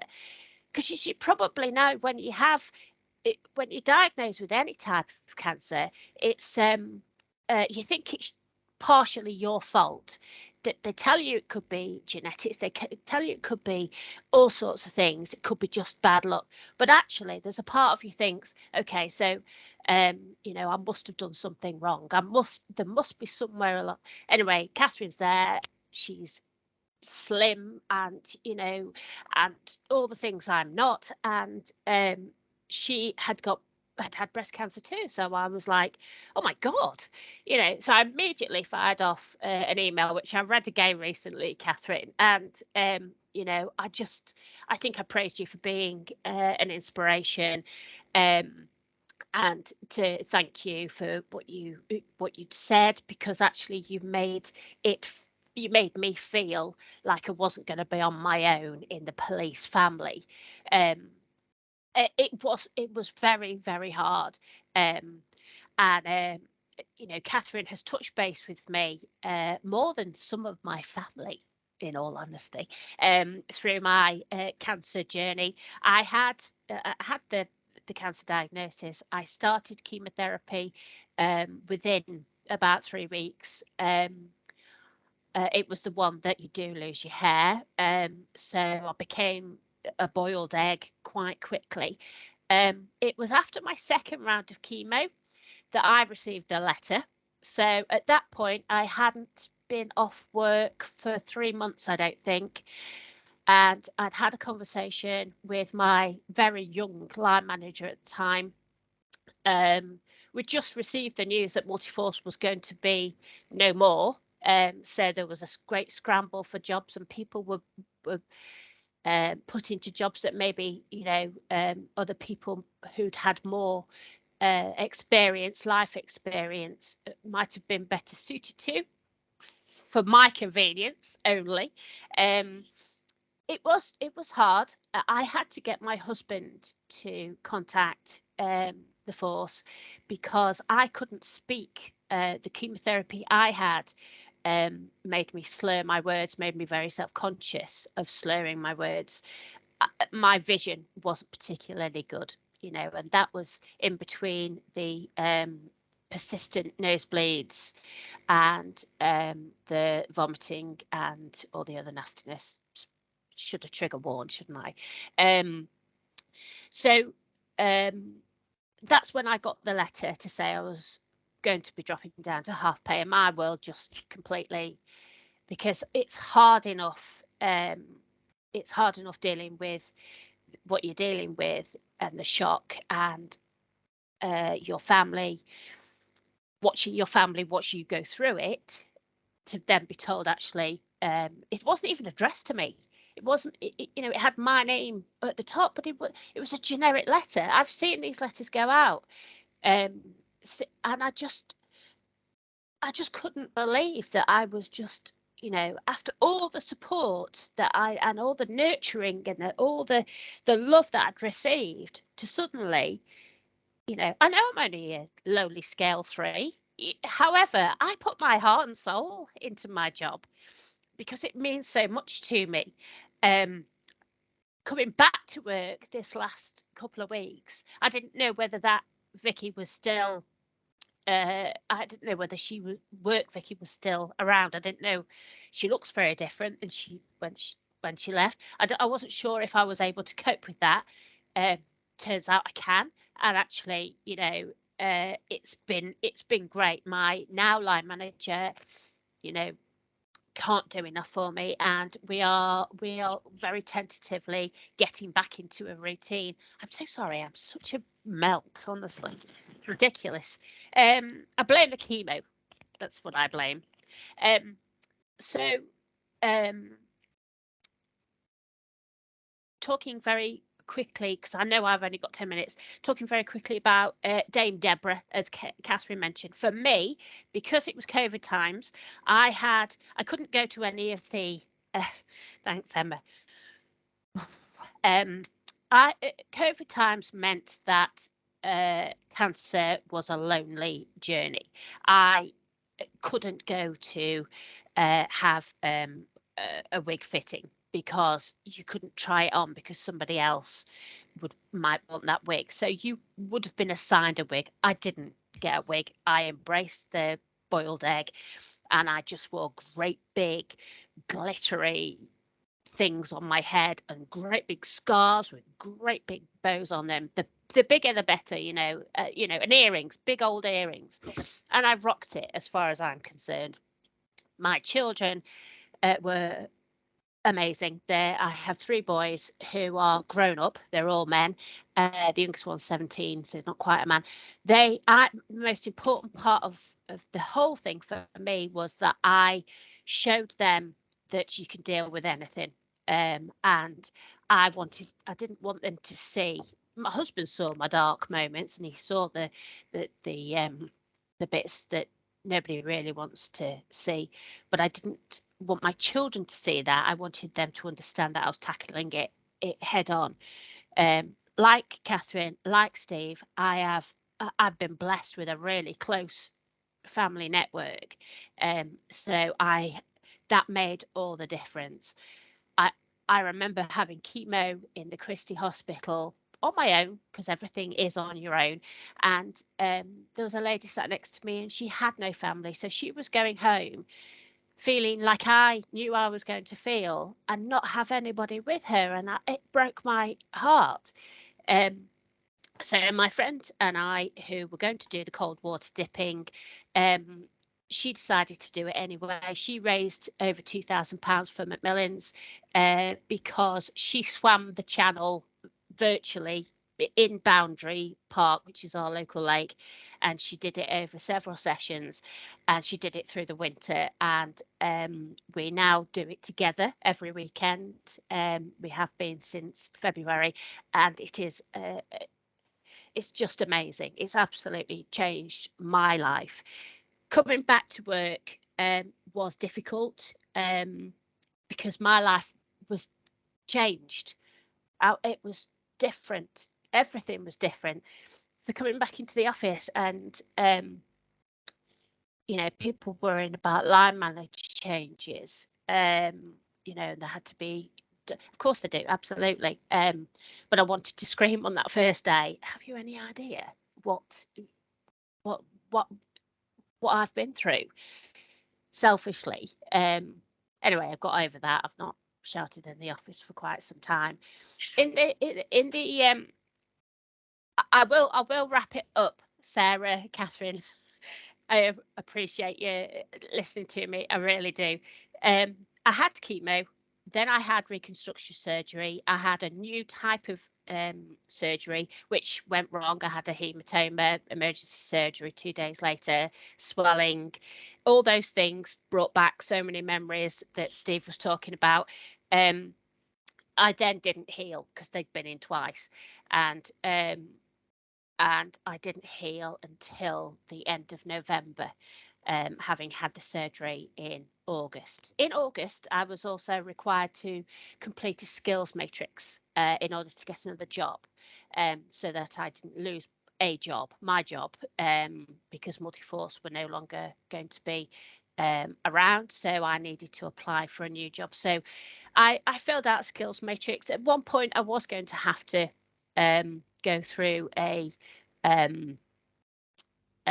interview process, and I'm very grateful that they decided that I wouldn't have to do that, because I don't know what I would have done being devoid of any hair anywhere. Would have been, I didn't have the luxury of having tattooed eyebrows. Cancer costs a lot of money, you know. As a staff member, you don't get any additional help. I know that officers do. As a staff member, you don't. I didn't have any contact from anybody else other than my line manager. I don't know about occupational health support or anything of those of that nature. I think that's probably down to COVID. I'm not sure. I know that as a senior officer, Catherine had a different experience, and I hope that isn't because of her seniority. I suspect it's down to just the fact that Multiforce was in the middle of being dissolved, and I was just unlucky. But I have completed my treatment now. I do have hair again, and I am back at work. I am incredibly fortunate that I went to the doctors when I did, was diagnosed when I was, and received the treatment that I had, and I will be forever grateful. And I haven't even read any of the notes that I put down. So my experience is my experience, and thank you very much for listening. I hope I haven't gone on rambly too long. I do get quite excited when somebody asks me to talk. So thanks for having me. I could listen to you forever, Vicky. I'm incredibly grateful for you sharing, because, you know, you, as you said, you're still at it, and it was such an authentic story. Someone's just commented the very same thing, and there's a lot of love for you in the chat function, which will make you cry even more, I promise. It will. And as you know, as a proud typist, never apologise for being an administration support, because the whole place falls down. As Steve said, you know, the OSUs, those are the ladies who pull out the 5-star hotels out of the bag. So yeah, very proud admin person here too. Lots of questions still in the slide as well, and I can just see there's lots of discussion as well around, you know, that letter. And I think, you know, Vicky, the feeling of we all know it happens and we all know it needs to come Yeah. out at some point. But the feeling of the kick in the guts of it, isn't it? Of being that just the number and being just that, just part of a process is really tough for people. And It is, we've got a long way because to go. it is a process. The whole cancer, debacle is a process. I accepted very early on what was happening to me, and that definitely helped. And so, from that perspective, getting that letter should have been part of that. But I felt exactly the same way as Steve did. Oh, cheers, 6 years. Thanks very much. Just a number. You can't even be bothered to sign it. I know it didn't come from anybody. It was No. generated and it was sent out, and nobody cast their eye over it. Nobody even checked. My pay was correct. I am eternally grateful that I was paid for the whole time that I was off, and that was an extension. The chief decided that I'd been through enough, looked at my details, but I had to apply to be paid. Yeah. So I had to keep going through that same process. I get it. Other people on here put it much more eloquently than me. It has to fit everybody, and you have to be fair to everybody. But when you've got cancer, it's different. It's everything. It encompasses absolutely everything. It touches every single part of your life, what you look like, how you behave, how you feel, how your body reacts. It's hard enough, is what I'll say. I know how lucky I was, because I used to work on the payroll team, and so I have friends on the payroll team who checked for me that I was being paid correctly, and when I wasn't paid correctly, they sorted it out for me. And I know that not everybody has that luxury, but everybody does have a manager who has access to that information. So the payroll team do have a list of people who are on long-term sick. HR has a list of people who are on long-term sick. So as a manager, you need to make sure that the information you're giving to HR or via DMS is correct. Because if it isn't correct, they don't see an individual. They don't know who this person is. You do. As their manager, you know what they're going through. And the very least you can do for somebody, if you do nothing else, is make sure they're paid correctly. Absolutely. As you say, there's enough to deal with there without that financial implication as well. I can see, Deborah, you've got your hand up. Please feel free to come off mute and ask your question. Lovely, thanks for that. Unfortunately, Vicky, I did miss the beginning of your story. I'm lucky 3 years survivor of breast cancer now, just as of the 15th of May. Oh. And I resonate with that letter. Sorry, I'm getting emotional just thinking about yourself. Deborah, I've cried all the way through my time, so you're in good company, darling. Yeah, I work for the senior management team and sit in on lots of HR meetings, finance meetings, so was totally aware of the half pay sort of triggers and things like that. But as you said, it's still a shock when that letter comes to you. And what I found difficult is, like you say, you have to argue your case. Yes. Again, I was in the privileged situation knowing that our chief has in the past supported all cancer cases. So I didn't tend to worry about the financial impact, but what I didn't realise is then I had to apply for is it EMA or E?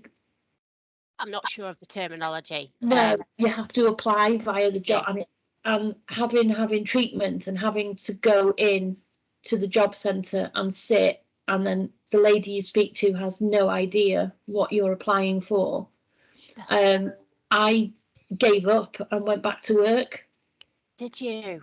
I finished my treatment on the 5th of November and went back to work on the 19th of December, because I just felt I didn't know how to go about claiming this money. And it was, and like you say, I'm sure, I've dipped in and out of this, unfortunately, today, but you go back to work and it's that 6 week sort of window to get back to full hours.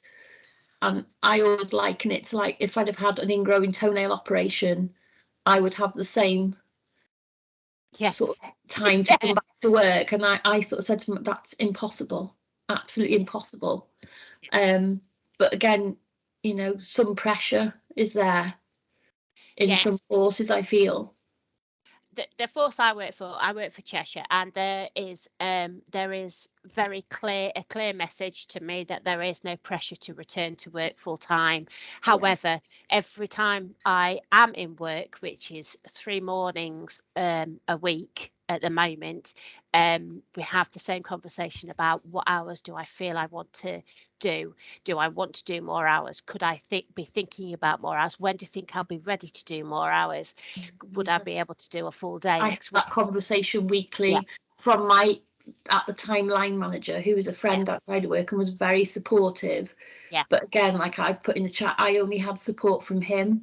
The wider team and the higher managers, I felt, were pressuring him to ask me those questions, which put me under pressure. Come from higher up. Yeah, definitely. Definitely. It's like, what are you doing? You know, I don't know how I'm going to feel. An option then. You know, I went back December 2020 and then was sent home with COVID restrictions in the March. So again, was sort of abandoned, I felt, at home for another 12 months. I know exactly how you feel. I actually had lung cancer in 2012. I had an upper lobe lobectomy, so I had most of my left lung removed. So when COVID hit, I was told in no uncertain terms that if I went home, as instructed by my GP, that I was making that decision myself. And that wasn't something that the force was necessarily going to support. So for 3 weeks, I had no idea whether I was going to be paid. I mean, the whole world was in chaos, you know, so calm down, Vicky Mail. It's not about you. But I was told by my GP that I shouldn't be in an open office, and work told me that it was my decision to go home. So I therefore... I'd had the shielding letter from the government or whatever, but it was guidance, wasn't it, in work? And it was one of our media guys, and like, why are you in the office? And I was like, because no one said it's okay for me not to be here yet. Very much like, well, we're all okay. It wasn't taken seriously at all. Most of the people, nobody's there for Multiforce anymore, but it wasn't taken seriously at all. In Multiforce, there was no prep. It was very obvious that, you know, things were being made up as they went along, and certainly when you're in the position as a vulnerable, that is quite difficult to deal with. But as I say, you're part of a much bigger global catastrophe at the time, so you just go home and you hope for the best. At the time I worked for an all-male team as well, and like you say, I was recovered from cancer. My hair had started to come back. I was back in work. So as far as you feel, it's like, well, your hair's back, you're back, you're Deb again. Really well. But it's what's going on inside, isn't it? Your body's, you know, fighting, it's repairing. You know, I'm still on medication and will be for the next 7 years, and that has its effects on it. And like having to go through a forced menopause and deal with that, as well as chemotherapy, radiotherapy, injections, appointments, it just zaps you, doesn't it? It really, really does. And you know, you hate playing. Oh, I don't play the cancer card, but some days I wake up and think, I haven't got it in me today. And that's all right, actually. Deborah, if you, I mean, I don't. Which force do you work for? North Wales. Do you? I mean, I'd love to talk to you. You know, if you need an ear, I'm more than happy to compare stories about breast cancer. If you wanted to drop me an email at Cheshire, you know, I really would. It sounds like you need a pal at the minute. I do feel like I've got excellent support from like my female work colleagues that I don't work with on a day-to-day basis. But it's sort of, you just feel that or I feel personally, like if I'm having a really rough day, or, you know, sometimes that whole black cloud comes back over you. Thanks, What's Sarah. happened? Yeah. What's happened to you? What have I just been through? What have my family been through? Yes. And then there's that whole like build up that week before your next mammogram, for that yearly check. Then there's that 2-week wait, hoping the phone doesn't ring. And that's the time I feel most difficult to be in work. But, Yeah. you know, how do you approach your line manager and say, like, I just can't do this today? Yeah. I like, got. well, I'll, you know, you can go off sick. And I don't want to be off sick. No, that's the I wanna last be thing you off want. sick. You want to be normal. You want to get back to normal. I Yeah. got an awful lot of, and I do remember starting this conversation. I got an awful lot of support in terms of understanding what the processes were with cancer from Instagram and people like Dame Deborah. She is a beautiful representation of what it feels like to go through treatment, because there's only you that can deal with it. Everything was closed down, so as I'd started to say before, so Instagram stories of people going through the same thing as me was actually my savior. That you know, so when I read about Deborah this week, it hit me hard, and I was talking to Catherine about it. We completely. I've never met her. We don't know each other, but I understand. I know how she's feeling because I have been where she's been, and she gets it, and seeing somebody else get it makes all the difference. So that, for me, that was really important. There was nowhere else. I didn't know anybody else who was going through the treatment. But keep your chin up, Deborah, and I'd love to talk to you outside of this. Lovely. I've shared these details in the chat function there, Thank Deborah, you. So please feel free to get in touch. Sorry, Vicky, if you suddenly get inundated with people messaging you. Honestly, it's so important. Catherine's inspired me. She, you know, this needs to change. It needs to, people don't need to feel like they feel. Absolutely. Completely agree. And thank you, Deborah, for sharing as well. I know how emotive it must be for you, and really, really grateful for you for sharing your story too. What we'll do now, we'll go on to the toolkit, if that's okay, Catherine, and you can share where we are so far. This is very much a collaborative effort here between Catherine and Steve and a few other colleagues. I know Lynn Owens has also got involved and added some tips and tricks for you too, Catherine. And I think the plan is that with Oscar Kilo's help, we'll formulate this into a standardized document that we'll look to share in the next month or two. But Catherine, I think you're going to share what you've done so far anyway after this event, so people have something to take away. Over to you, Catherine. Yeah, thank you for that. And I think, like as Sarah said, this is very much in its making, and we've done it the last few days. Steve's had a big hand, Sarah has, occupational health. I was speaking to Lizzie yesterday and Lynn Owens, so it's very much so. Any feedback after this is very grateful. And there is a lot of type on the page, but I wasn't quite sure what to pull out and what not to. And I've just put a few little icons in to try and liven it up. But just before I go on to there, I just wanted to say to Vicky and to Steve, thank you so much. And Vicky's been my inspiration the last 18 months when I wasn't sure what to do or needed encouragement. She's been the one that's helped me, and it's certainly not the other way around. So I really appreciate that. And Steve as well. More latterly, I felt I've gathered some colleagues and friends in the last year that I never thought I would. As I'm 50, and I just thought, God, it's been amazing. So they are the ones. And it comes out quite strongly that the line manager is suitable for this now. A segue into this is king. The line manager is king or queen. It's the line manager that really makes a difference to people's lives. So I'll just minimize you there, Sarah. So I can't see your screen yet, Catherine. I don't know if anybody else can. It might just be me. Can anybody else see the presentation? Yeah, I can see it. Not everybody else can. It's just me. Ignore me. I've got it in front of me anyway. Okay, so I've just got 2 or 3, well, 3 or 4 slides, and I know we're tight for time, but we can send this out. But I just wanted to put together something so you've got that party bag to take away with you. And something that Steve said to me, and I'll just whiz through these, but are you the right one?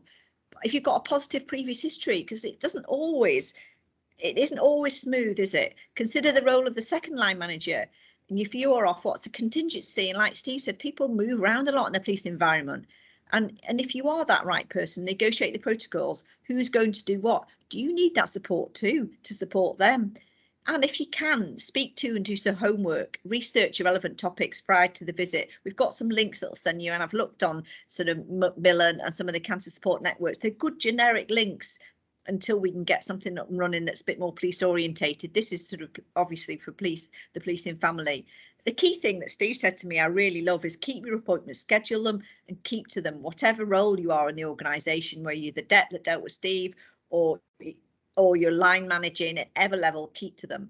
And I suppose the key thing, the fourth thing, is interact according to their need and the organisation. Really face-to-face visits, phone, messages, example. What do they need? What do the organisation need, but what do they need? I know I said it in my talk, but it suited us at the time. To every Friday I'd text him to say what I needed, how I was, and I was under no illusions that I was a tick or a list of his things to do, and I wanted to make sure that I made it easy for him to make my life easier at work. So that worked for us. And if you want the fancy word, it's protocol, but 5 years ago we were nowhere near all this, and that texting worked for us every Friday. And so really that leads to letting the cancer patient concentrate on getting better, as we've gone through the examples and Vicky and Steve have highlighted. And also something that Lee said to me earlier, consider a friend or family at home if you're doing a home visit. If they've got the symptoms that Vicky was talking about and that I had, and you really can't think, it's fine for you to have somebody at home, and encourage that. And a single point of contact is essential. I had the one person and it did make a difference. You know, the line manager or your single point of contact is king or queen. So I think something Steve said is think about family and friends too. Who's affected? How can you help each other? Steve Weiss was in the job. My husband isn't in the job. He runs his own business, and it's something I didn't even get a chance to get to, that he had just diagnosed with cancer 18 months on. So we swapped chairs when we had a chemotherapy, but it was more challenging in some ways to be the supporter. He's good now and he's in good health, but it was more challenging, and I didn't have a lot of turnaround time to be the supporter than to go through it, because I couldn't set the tone. So I found that very challenging, but it all's good now. So what about their partner and family? Does that elevate the level of risk? And try to find out who else is getting in touch. Calls, texts, you know, Unison, Federation, Flowers, White, it's all good, but is it too intrusive? What level are they at? You know, control, go up and down the gears depending on the health, and that's that single point of contact. Don't be afraid to ask for feedback for the line manager. Am I too much? Am I too little? Many of us are new to this, and as Vicky said, some people are inexperienced. People are scared of it, they don't want in the way. And one word I like, I'm speeding it up a bit because I know we haven't got loads of time, is about the framework. What's realistic to expect from the organisation? Find out from HR what the force regulations are, guidance. What is supportive leadership? Because it's sounding from you all in the last 6 to 12 months that supportive leadership means different things in different organisations. Like South Wales Police does sound very supportive, and I know that's not always the case, or what they intend doesn't always filter down. So patients may not know, and expectations may vary wildly. So, and precedents will be set, spell it out. There should be no ambiguity. If the prognosis isn't good, what then? That's very different again. So that is small, but don't be worried, because they will send you this, but there has to be some contact. They work for the organisation, so keep checking on the needs. Things change. Never assume that what was right one week is the same for the next week. And some managers understand it, are scared of the cancer. You're treading on eggshells. And as Steve addressed before, the breast and the body, the prostate, there's no answer, just understanding. And sometimes it's hard for them to ask for help. People sometimes don't always want to engage, and that's another challenge again. And the key thing that Liz Eade said from Occy Health was respect confidentiality. Be careful how you retell, check in. What do you want to tell the line manager about the team? Who do you want to tell what? And write notes from meetings. Try not to promise anything unless you know you can deliver, holidays or trips away. If you say you're going to do something, follow it through. So Macmillan, I know it's a general toolkit for all workplaces. It's always a good start. and ask what help do they need: finance, travel, pets, walking. South Wales Police have the welfare dogs, and the Federation and Unison do have those sporting boxes as the welfare options, and you can let them know about Force colleagues and networks are thinking of them as well. And I know you're probably thinking, gosh, the value of this is more here in the stories, and this is just to take away. The key thing is what Vicky said, what Steve said, and you may pick up some things from what I said, but the key thing is what they said and how they felt. This is an extra for you to take away. It really is. So the return to work, and I'm considering doing something just about the return to work, because anecdotally, and I know Jeff's mentioned this before as well, it can define the whole view on work and the organisation. So the return to work should be smooth and productive and right for that person. You know, how would you like to be treated? Maybe call in for a coffee first. Experience has shown, like I said, this is a defining moment. What's the paperwork, the risk assessment, the COVID? Who does it? Or is it like Steve, you do it yourself? Show empathy and respect as the line manager, and don't be afraid to ask. This is for, I know it was mentioned before, Steve and to Vicky, just chance to, you know, what do you need? If you can't tell the organisation or your line manager or the second line manager, they don't have an opportunity to get it right.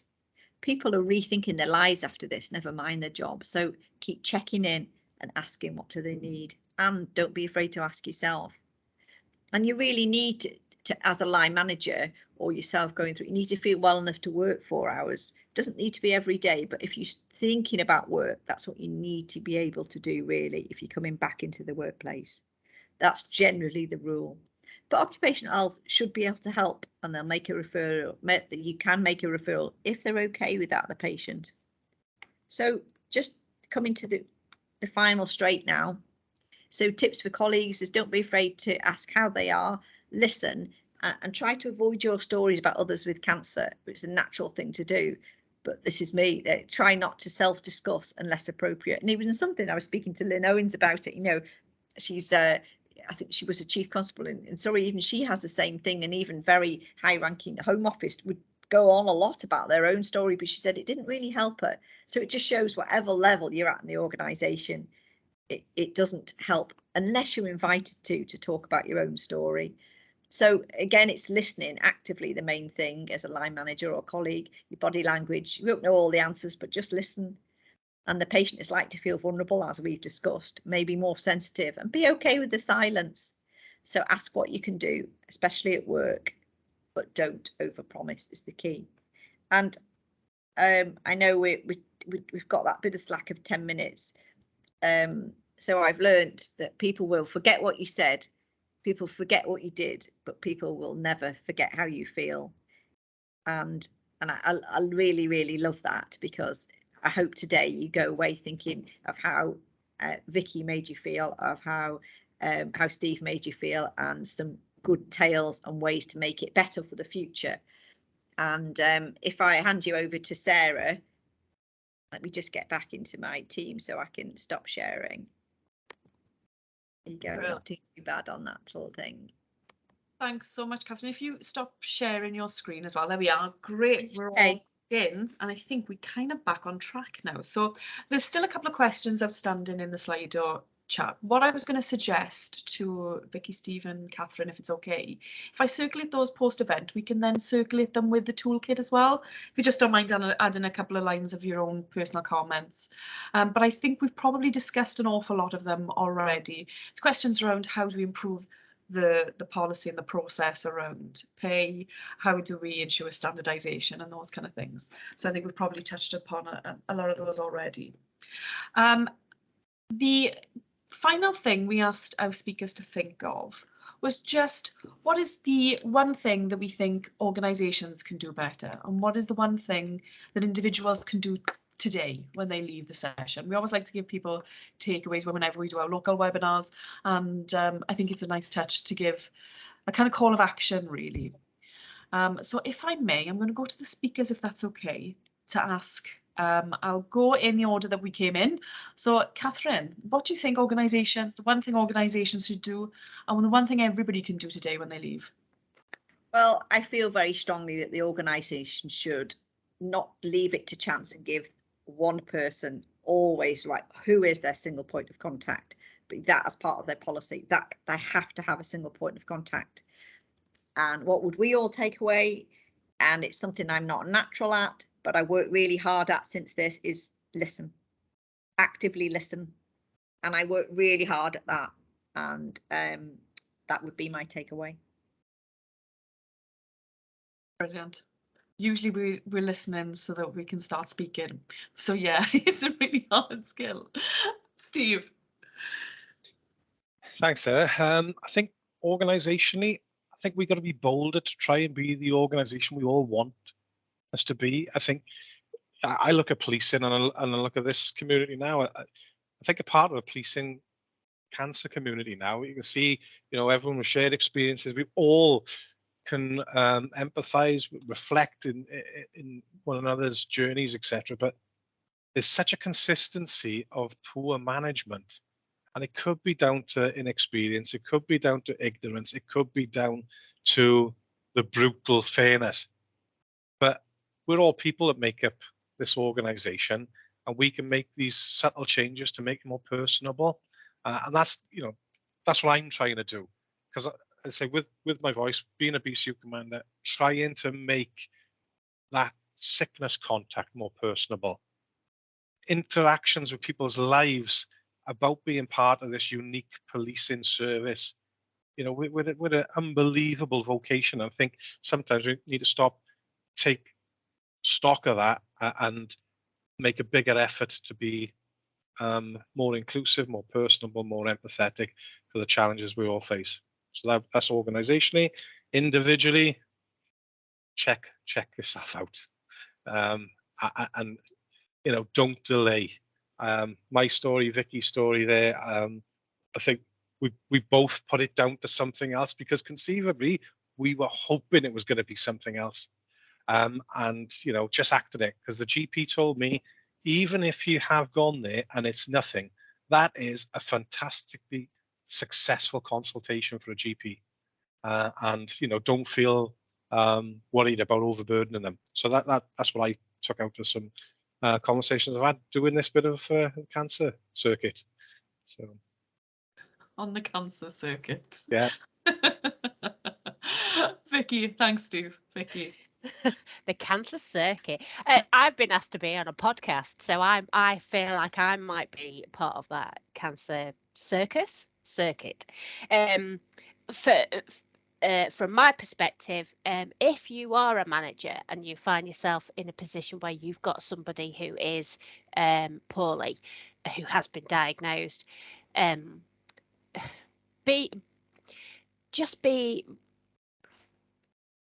do what you can do to make their journey longer, and that the pay, coming back to the pay again, make sure their pay is correct, because you have the ability to make sure that it is correct, that the DMS is correct for Cheshire, and that the DMS, if the DMS is correct, it feeds through to payroll, meaning that you'll get paid. And you can ask, be aware of cut-off dates. You can ask that when things need to be in by, that's the very least you can do. Do a bit of research. I think we are all very aware of what we'd like to happen, what we see the future looking like in terms of the holistic approach to making sure that people who are going through cancer are looked after. Maybe ask the people that have been through it. Maybe there needs to be something within the force where senior managers and HR can draw off people like myself and Catherine and all the other people that are on here who have been through it and know what they would have liked. There's definite, I can't remember, I don't know what it's called, but like a focus group maybe, in order to update policies. We're all very, very aware that our mental health has been impacted by COVID. On top of that, somebody going through cancer treatment, cancer diagnosis, surgery will need empathy.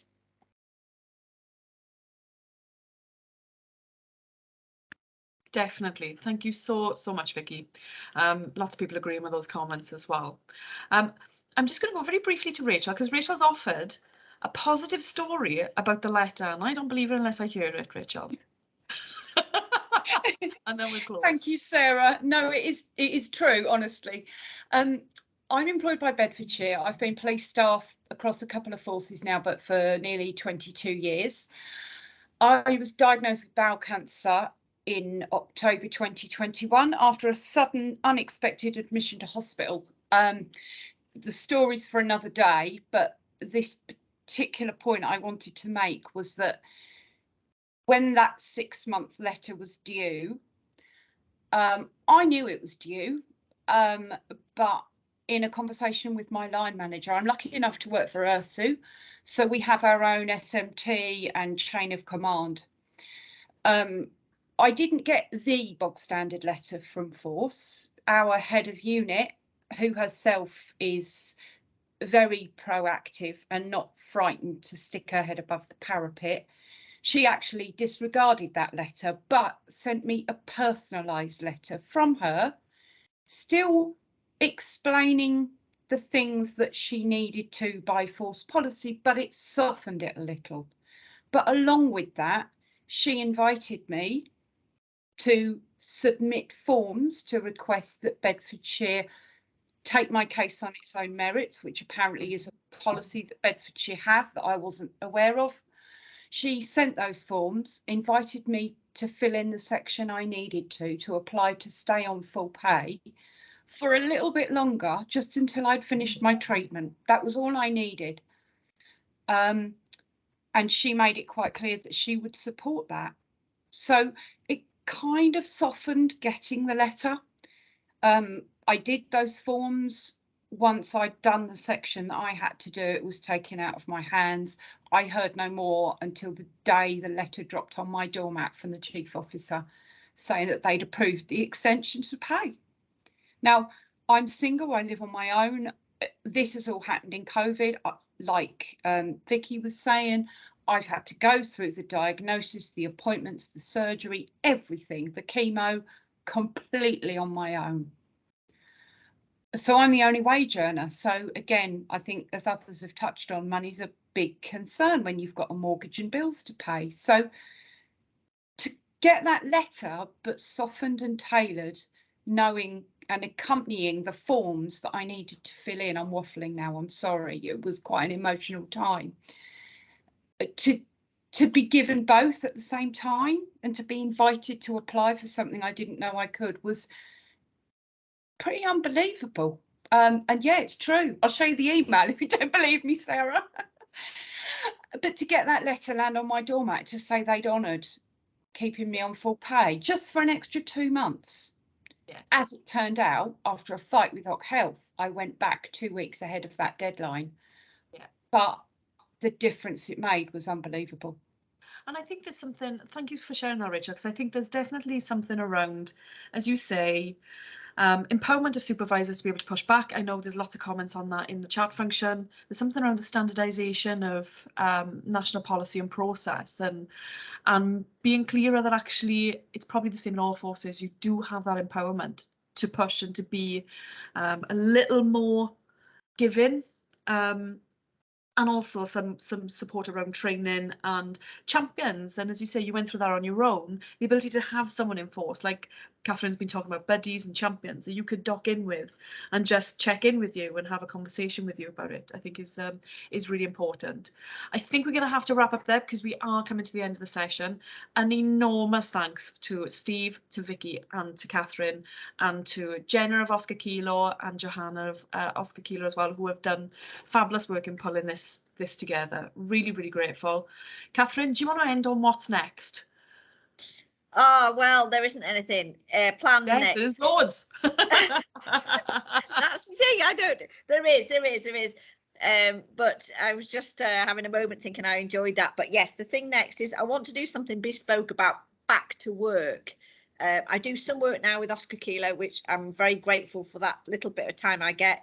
But it seems to be the back to work thing is the thing. So 6 to 8 weeks time, I want to do another one of these. So let us know if you're interested about the back to work. It's being off is one thing. The more I talk in, it's the back to work. So I want to theme it off because we've included so much here and we've nearly run out of time. So back to work is next. I'd value your ideas about what else I want to start doing a bit more of this, but specialised, because there's so much erupted today.